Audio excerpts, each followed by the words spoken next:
бейнеде біз Quizzes платформасында квиз немесе викторина жасауды қарастырамыз. Бірінші қадам браузерді ашып, quizzes.com сайтына кіріп, өз аккаунтыңызға кіру.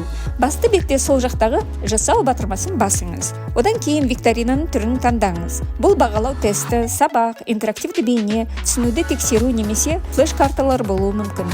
Біз бағалау тестін таңдайық. Викторина жасау үшін келесі әдістерді қолдануға болады.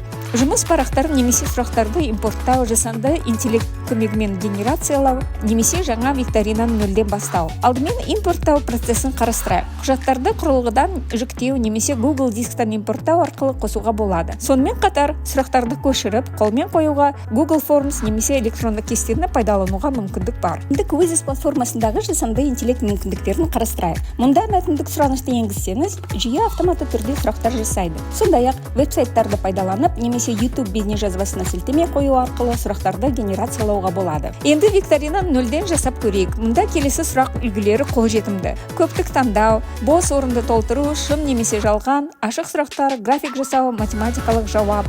Сонымен қатар интерактивті сұрақтарды да таңдауға болады. Мысалы, жылжыту, ашылмалы тізім, сәйкестендіру және тағы басқалары. Көптік таңдау үлгісін пайдаланып викторина сұрағын жасайық. Бұл үлгіні таңдаған кезде сізге келесі қадамдарды орындау қажет. Сұрақты енгізу, жауап нұсқаларын қосу және дұрыс жауапты белгілеу. Сұрақты сақтау батырмасын басқаннан кейін ол викторинаға қосылады. Осылайша сіз Quizzes.com платформасында жеңіл және ыңғайлы түрде викторина жасай аласыз.